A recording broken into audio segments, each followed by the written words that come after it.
Hey, welcome back to my channel. Yep, Tasha Miller here, and today we're going to be talking about how to structure your novel. So a little disclaimer before we begin, I learned all this from a creative writing class, so this is not things that I just made up. This is actual writing skills. Number 1, the hook. Now, there are two different types of hooks. You can do dialogue or action. You just have to figure out which one works for you. Do you want to start it with them arguing with someone or some key point in a conversation, or do you want to start it with some butt kicking? Now, in The Smokiest Grave, I started it off with a key moment, so it wasn't dialogue and it wasn't I have to fight for my life. It was her going into a magical coma talking to the goddess. So that was a big struggle for her because all of her systems shut down. She goes into a coma. She can't see. She can't do anything but breathe. And because she's in a bar filled with naturals, aka human-hating magic people, then it becomes very stressful for her. She needs to get the fuck out of there real quick before she dies. One more thing to know about the hook, you need to start as close as you can to the plot. You don't want to start from when you're being born unless you're doing a biography. You want to actually start where the action is at, because the other stuff gets really boring for your readers. Number 2, the character's background. So there are 3 different types of way you can do this. You can do it flashback, dialogue, or memory. You have to use creative ways to show the readers about your protagonist. You want to show them their goals and their flaws around this time. So it's the goal of the story. What's their goal? What's their purpose? And their flaws. Are they scared of things? Do they have some really bad attitude they need to get over?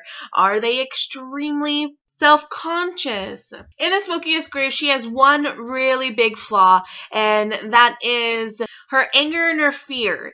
She went through a very hard time in high school, and you'll learn about it once you read the book, but she just is afraid and she is angry. But you never know it because she's a top investigator, so she uses that fear and anger and she challenges it into her work in fighting the bad people.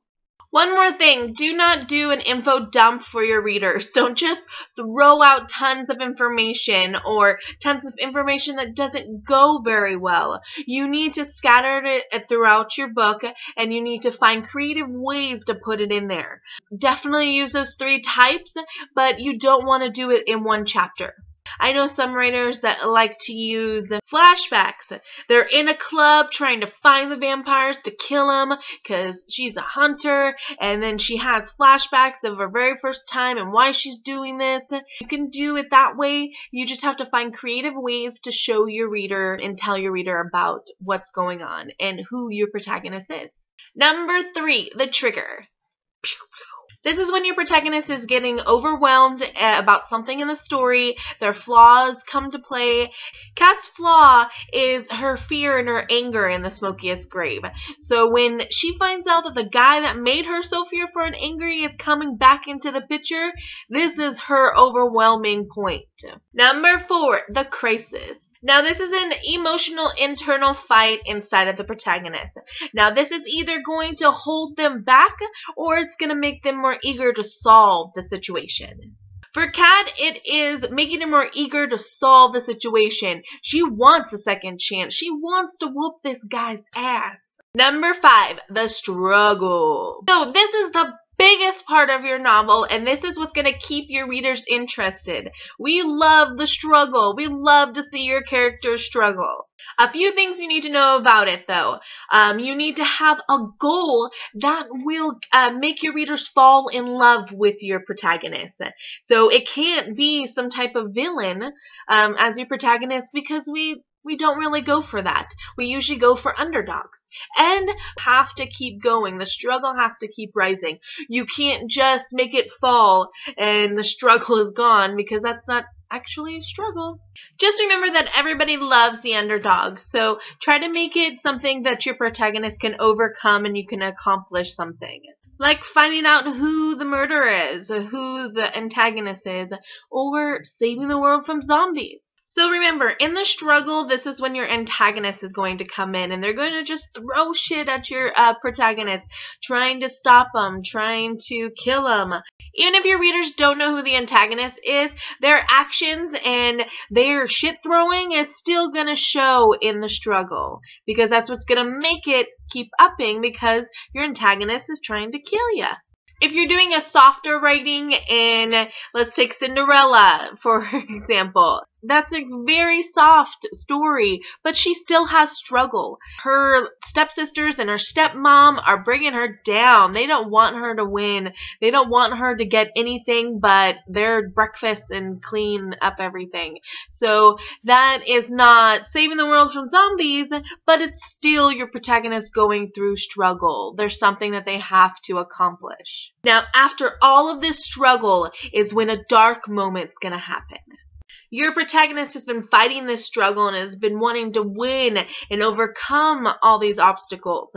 But this dark moment is when it actually gets to your protagonist, and your protagonist is giving up almost. Since we just talked about Cinderella, this is when her stepsisters ripped off all of her clothes before she's going to the ball, and she runs outside and cries on the balcony. Or if we go to the zombie one, and your dark moment is your wife getting bit, something happening that is now hope is all gone. I was fighting for this, and now it doesn't even feel like I should be fighting anymore. That's when number 6 comes in, the Epiphany. This is how your protagonist changes. This is when they are going to have to make a difficult choice. They're going to have to confront their flaws and change them, and they're going to have to take a stand. Okay, so Cinderella, her epiphany is when her godmother comes to save the day. She is sitting there and she's like, "You are beautiful, you are wonderful. Stop crying. I'm going to make it better." She thought everything that she wanted, all gone. She didn't think she was going to talk to the prince. She didn't even think she was going to meet the prince. She just wanted to go to the ball. She wanted to have that and not stay home and clean and cook for these horrible people. So she had to change her way of thinking. She is not their servant. She can actually be a lady and go to the ball even without their permission. If zombies are running the world and your wife just got bit, you have a son still, and you need to take care of that boy, and he isn't bit, so you still need to protect him. So this is when they make a choice.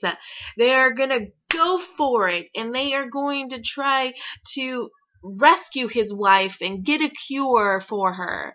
Or for Cinderella, they're going to go for it, and she's going to go to the ball.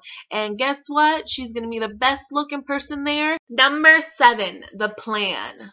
This is when the plot comes to play. This is going to be nothing but plot. So they make a plan, but just make sure that this couldn't happen in the beginning. You could not have done this in the beginning, because your readers are going to be mad. Like, why didn't she just do that in the fucking beginning? What the hell? So in Cinderella, the plan was to go to the ball and be back by 12, because that's when everything goes to hell and all of her stuff comes back to the way it was before. Now, if this is not a fairy tale and you were not going to meet the prince and live happily ever after, your plan can fail. So if you're trying to find the cure for your wife because she's been bit by a zombie, well, you can actually fail. Yeah, it's called making it even more interesting. Yeah. So they can make their way to Washington or some other safe haven, and when they get there, there's nobody there but a bunch of zombies. So they have to go to another place. They have to make another plan. The plan can be very long. Number 8, the climax. Oh yeah. Just like any other climax, ladies and gentlemen, it's our favorite part. It's what we want. It's what we are doing it for. So, your protagonist actually has to get the climax going. If we keep using Cinderella as an example, she left her shoe, so she got the climax going. Or if your protagonist just makes a call to the army or the navy, whatever, to get the climax going, then that's okay. That's more of a soft ending.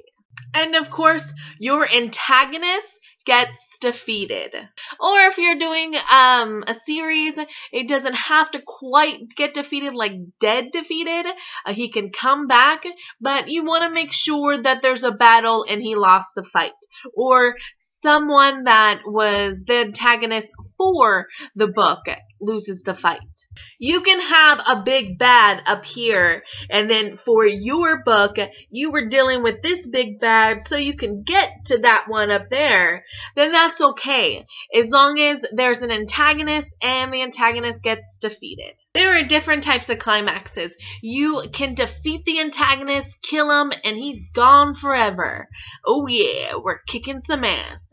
Or you can have a soft ending. A great example is Mulan. Okay, she went through tons of struggle going through the ocean and trying to get this demigod to fight this goddess. So she sings a song to help the goddess remember this is who she is. Now that is extremely soft ending. It's a happily ever after, and it probably doesn't happen but in cartoons. Last but certainly not least, number 9, the ending. You didn't know it was coming, huh? Yeah, you weren't expecting it. So it goes without saying that the ending is the finish, the end of your book. Now, there are tons of different ways you can end the book. I'm going to explain 8 different types. A circular ending, where your protagonist just basically goes back to the very beginning, goes back to how they were living in the very beginning. And then we have a reversal ending. The reversal ending is exactly opposite. It reverses everything. So in Cinderella, she was a servant. She was basically a slave for her stepmom and stepsisters. And at the very ending, she is the queen. So she rules them. Then you have the bittersweet ending. This is when your protagonist didn't quite like how it ended. Maybe someone died, but there was still an ending and it was happy and she survived. But she still doesn't quite like it. It's just a bittersweet. She wished it could have happened a different way. And then you have the twist ending. So the twist is usually done in horror films where the monster always comes back. There is something unexpected that happens at the end. And then you have the revelation ending, and this is when all of your questions in the beginning or in the middle, all throughout the book, are answered. Now, the next 3, I highly recommend you do your research before you do this. So you have an open ending. This is when your readers come up with the ending themselves. They use their imagination to figure out what happened. Not a lot of readers like it because unless it's done perfect, then they're going to be pretty angry. And then you have the cliffhanger. Now, the cliffhanger can be okay if you're in a series, because as long as it's making your readers want to know more, to wait for that next book, then okay, because a cliffhanger is when you drop in a scene. So something happens and you drop the protagonist on their ass. Now, you need to make sure that you have all of the steps. You need all 9 steps in your story, or it is not a full novel. So if you're not writing a full novel, that's okay. No one has to write a full novel. It's just you need to have them if you want to write a full novel. And then you have a monologue. This is when the writer addresses the reader and shows how she overcame the struggle or how she's doing now. This is hard to do because the readers are taken out of the book. Alrighty, that's all I have for you today, my wonderful, wonderful people. I hope that this was helpful. This is the 9 steps to make your structure in your novel perfect. You can always comment below or tweet me at Tasha Y. Miller, or you can go on my website, www.tashayMiller.com. But just know that I don't want to give out my 4 free chapters yet until it is published. November 30th is my goal. So if you have already emailed me, please know that I know that you're there and I am working on it. I will send it to you as soon as I can. Alright, everybody. Thank you so much. Bye.